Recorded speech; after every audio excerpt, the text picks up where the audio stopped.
In the last 23 years, I have probably researched and produced, I'm going to say, north of 300 classic gunfights for True West Magazine.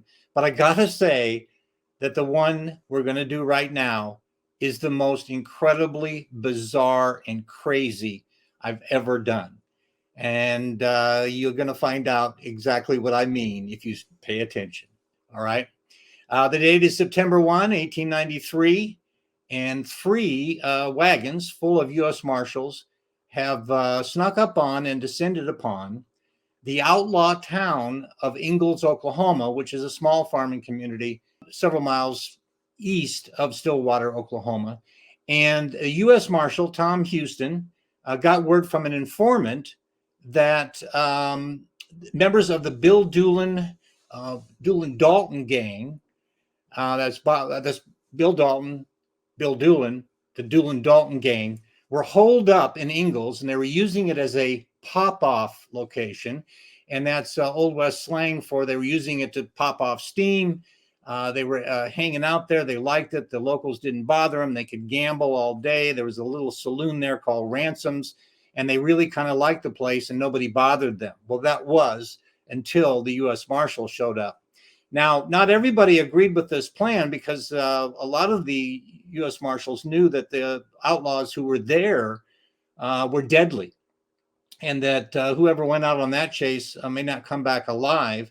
But Houston did it very smartly. He picked out 13 U.S. Marshals in varying capacities. In fact, one of them was Bat Masterson's brother, Jim Masterson. And he also picked out 11 of the best shots around Stillwater, Oklahoma. They posed as farmers, and they were going to, descend upon this town in separate wagons, kind of moving around. And if anybody asked, there were a lot of boomers going through the country at that time. The Oklahoma Land Rush had opened up. And of course, there were wagons going through the territory every day. And so the camouflage was really well thought out and very good. But then the reality meets the rubber, which meets the road. And that's what we're going to talk about right now. So the first wagon pulled up to the small town of Ingalls. There's probably a couple of dozen buildings there. It's a farming community. In fact, one of the men is out looking at his horses, and Dick Speed, who's in the first wagon, he says, "Hey, is there a good place to eat in town?" Just trying to establish some camaraderie. And the guy says, "Yeah, you can eat at the OK Hotel. They serve food there, and there's a couple restaurants." He said, "Thank you." Now, meanwhile, in town, the two Self brothers, their father owns a small store there and has the post office. And his two kids are out front playing marbles. And one of the outlaws came along the street and said he didn't feel well. And he was walking over to the OK Hotel. And he reached down and gave both boys a stick of gum. And they called him Chewing Gum Tom. Well, his actual name, his outlaw name, was Arkansas Tom Doherty. And he was raised in Missouri in a religious family. Two of his brothers turned out to be preachers. He went the other way, ran away from home at 14. And he kept telling everybody he was from Arkansas, even though he's from Missouri. And so the nickname Arkansas Tom stuck. Meanwhile, across the street in the Ransom Saloon, the U.S. Marshals were correct in their predictions.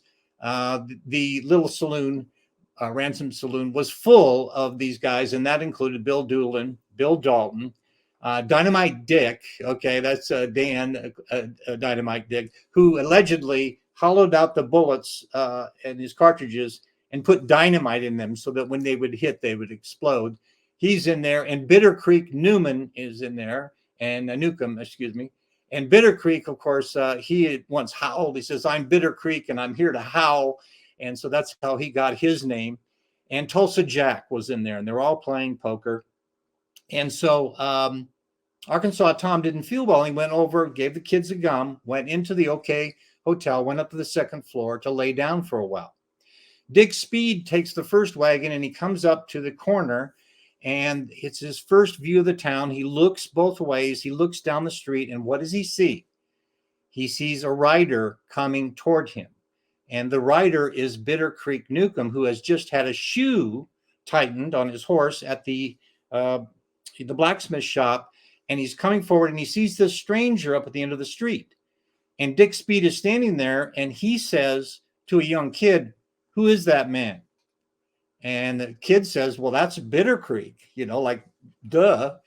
And so he pulls his Winchester out and points it, and immediately Newcomb realizes what's about to happen, and he reaches for his rifle in the pommel of the saddler, and he pulls it up just as Dick Speed fires, and the bullet hits the magazine of Newcomb's rifle, ricochets off, goes down his thigh, and lodges in his groin. He reels in the saddle. Now everybody in town is awake, and the outlaws in the saloon are all dive for their guns.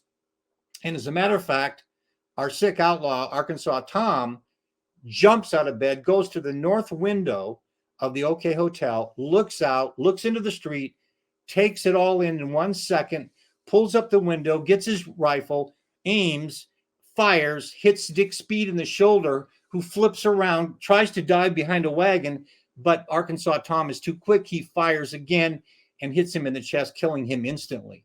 Now everybody's on alert, and the Vaughn Saloon, which is across the street from where Dick Speed was killed, they aired out the place by opening the back door, and a kid, Del Shannon, runs through the saloon out the back door, and Arkansas Tom thinks it's somebody rushing his position, and he fires and kills the boy. Now all hell breaks loose. All of the lawmen are in position by now. They've jumped out of the wagons. They surround the saloon, Ransom Saloon, and Tom Houston, who is the leader of the group, yells out, "We've got you surrounded. Surrender." Inside Ransom Saloon, Bill Dalton actually yells back, "Go to hell." And the firing commences. And one of the bystanders who was just in there playing poker, he hides in an ice box, where they keep the beer cold. And he claims that the sawdust that was in there saved his life. Someone later counted the bullet holes in Ransom Saloon. There were 171 bullet holes in there because these U.S. Marshals started just opening up a fusillade toward there. So now they need to get to their horses, the outlaws. And so they run into a shed that is in the south side of the saloon, where they have a little pool table, and they start to plan on how they're going to make their break. But everybody's firing in every direction. Now, a second thing happens. Arkansas Tom gets a chair and puts it up, and there's a very small, wooden hotel, and you can see it in the photos we're going to show you. And he punches holes in the roof in a couple of prime places, and then sticks his head up, and now he commands the entire area. And so the four outlaws that are in the saloon make a run for the livery stable, and when they do, the marshals start firing at them, and two of the outlaws stay at the front door of Pierce's livery and fire to keep the lawmen back, and the two other outlaws saddle four horses, And while they're shooting, they get ready, and all of a sudden, four horsemen come out of the saloon, out of the livery stable, two at each door, opposite doors. So two men explode out, and Tom Houston, the leader of the U.S. Marshals, he draws a bead on Dalton and fires, and the bullet, because he's moving so quickly, hits the horse in the jaw, and his horse does a 180 in the air. Another bullet hits his horse in the leg, and he flips end over end, and Dalton falls down, goes over a berm, comes back, gets his wire cutters out of his saddlebag, goes over and cuts the fence so the outlaws can all go through. And one of the lawmen, Leif Shadley, got his vest caught in a barbed wire, and Arkansas Tom, from his vantage point from the OK Hotel, shoots Leif Shadley, killing him. He died a day later, and he also kills Tom Houston. All right, the leader of the U.S. Marshals. So now the outlaws are on the other side, four of them, and they go down into a gully. They came out on the other side as a jump. Jim Masterson later said, great stories of these tales. And so he shoots, and one of the outlaws falls off, but gets back up, and they disappear off the draw. He said he moved his sights up to 500 yards, but he couldn't hit them. So now, in this death and destruction, over three of the U.S. Marshals have been hit, all by Arkansas Tom. So now all the lawmen, all the bandits are gone. They've jumped the roost. They've escaped, and everybody descends upon the OK Hotel, and they demand that Arkansas Tom come down. And there's no way in hell he's coming down, because he knows he'll be lynched. After a long, negotiation, finally, a minister goes upstairs and says, "I promise you, you won't be lynched." And he also said that the outlaw Tom asked what happened to his pards. Why weren't they there? And he said they've all left. And he said, "I've never seen a man wilt so much as he did when he realized that his friends had abandoned him there." Now, what's amazing about the story, this is the first part. The shooting this is pretty spectacular, but what happens afterwards is truly mind-blowing to me. Okay. First of all, they didn't lynch him. I just can't believe that. He shot their leader. He killed two innocent people. He killed three of the U.S. Marshals were killed, and they honored the pledge. Now, this happened a lot in the Old West. It happened in the Billy the Kid story at Stinking Springs when Billy the Kid surrendered. Barney Mason tried to shoot him, and the others said, hey, we agreed. I'll shoot you if you do anything else. Well, that's what happened. A lot of times they were just lynched on the spot because the people were so obviously upset. Incredibly, Arkansas Tom was delivered safely and was not molested, and he got a 50-year sentence for his crimes at Ingalls, Oklahoma. And here's also where the story starts to take on a strange bent. So remember I told you that Arkansas Tom's kin, his two of his brothers were ministers. So they started trying to lobby for their brother to get out of prison. And 17 years, I believe he served 17 years, but they got him out. They got him off the sentence. Good behavior was in there, and they got him off. And he tried to go straight. He had a restaurant in Drum Ride, Oklahoma for 2 years, and he tried to do different things. But now Bill Tillman, one of the lawmen who was responsible for ending a lot of the careers of these guys, and Chris Madsen, another lawman, they decided they were going to make a movie. And so they got some funding from one of their friends who put up I believe it's $50,000, which is no small number in those days. And they bought the best camera that money could buy. And they were going to join this fledgling movie business and tell a true story about what really happened in the West. And I can relate to this because that's something I would like to do. So I can kind of relate to these guys. Okay. So what they do is they do a movie in 1915. It's called The Passing of the Oklahoma Outlaws. And they used a lot of real people. Quanah Parker is in the film. I'm not making this up, okay? We're going to show you some of the footage here. Quanah Parker's in the film. Chris Madsen in the film. Al Jennings, the Outlaws in the film. And Bill Tillman's in the film. E.D. Nix is in the film. These are all legendary guys from the Oklahoma period.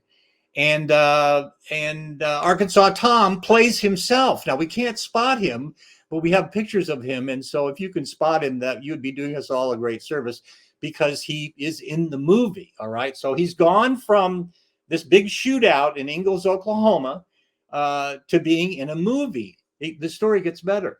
Okay. He is in the movie, and then they go on tour because the movie, well, here's the deal. The movie sucks. The movie's not good at all because just because you buy a good camera, that doesn't mean you can tell a story. And what those Oklahoma guys didn't understand is with the Great Train Robbery movie, you have to have a setup shot, medium shot, close up, and you need to intersperse that. They knew none of that. So in the movie, what you get is the outlaws riding from a long distance away, and then they just follow them, and then they just keep riding, and then they keep riding, and then they come up to they come up to a house, and then they get off and they unsaddle the horse. And this takes like 5 minutes. And that they thought, well, we got to film this the way it really happened. They didn't know. So, okay. So the movie wasn't doing very well, and they wanted to recoup their money. So Bill Tillman went out on the road, and he would go to Detroit. He would go to places and rent a hall, and they would show the film, and then he would show rifles and stuff that he had, and you'd get to meet these guys who he would take on the road with him. And one of them was Arkansas Tom. Okay. And Arkansas Tom admitted to Bill Tillman that he felt a restlessness that he couldn't overcome. He admitted this to him. And Bill Tillman tried to help him. He had Chris Madsen hire him, and I believe he worked in Kansas City for a while, but he just could not change his stripes. And he, much to the chagrin of his family, he was arrested again for a bank robbery. And he went to jail time again, and they let him out again. Okay. He's been out. He's a 2-time jailbird, and they let him out again. And he tries to go straight again. And here's the kicker to the whole story. All right. Is that he does another bank robbery. Now it's 1923. Okay. We're in the roaring 20s now. Okay. Most of these guys that we all know about and everything are long gone. He's outlived almost all of them. Certainly Bill Dalton, Bill Doolin, they all were shot dead within 2 or 3 years of the gunfight at Ingalls. And here's Arkansas Tom still trying to rob a bank. And so here's what happens. 2 of the guys are captured immediately, and they get a 50-year sentence. Sound familiar? And the third guy, which they capture later, drops dime on Arkansas Tom. And so Arkansas Tom in 1924, I believe it is babysitting. He's babysitting at a friend's house, and he hears footsteps. He realizes that they're closing in on him. He tries to make a run for it, and he shoots, and they kill him. And I don't know about you, but the idea that an Old West outlaw, one of the last of the horse riding gangs, was shot dead while babysitting. That is just so incredible to me. A couple of other things that you need to know is, if you thought, Bill Doolin, Bill Dalton, Doolin-Dalton, that sounds familiar. Well, that's because Glenn Frey, Don Henley, wrote a song in the 70s called Doolin-Dalton. And yes, that is inspired from this story. Okay. And Ingalls, Oklahoma, it's no longer a town. I visited there in the 80s with some other Old West friends of mine, and that would include John Bosnecker, and Bob McCubbin was there. And Glenn Shirley, the legendary Glenn Shirley, wrote a book about this gunfight at Ingalls, which is the one I used as my base. And Glenn Shirley, gave us a tour of what's left of that town. If you saw it, if you drove by there, you just think, oh, this is just a couple of farms close together. It doesn't look like a town anymore. But Glenn Shirley walked us through it, and where everybody was shot and everybody did everything. And so in my book, in Classic Gunfights, if you really want to follow along on this, you need to see the 2 maps that Gus Walker created just for this gunfight that I researched with Glenn Shirley. In fact, Glenn was still alive then and helped us. And Gus Walker, the Mapinator, did a fabulous map. And if you want to see where Dick Speed was, and Tom Houston and Arkansas Tom and the ransom and where the horse and the other thing, you've got to get Classic Gunfights Volume 1. It's on page 52. And you will absolutely blow your mind. So there you have it. The only time I can think of when an outlaw was shot while babysitting. Isn't that amazing? Hey, if you like this video and want to see more of that, comment down below. It really helps, okay? And be sure to hit the subscribe button down below and click on the bell next to it. For Bob Bell, click on the bell, okay?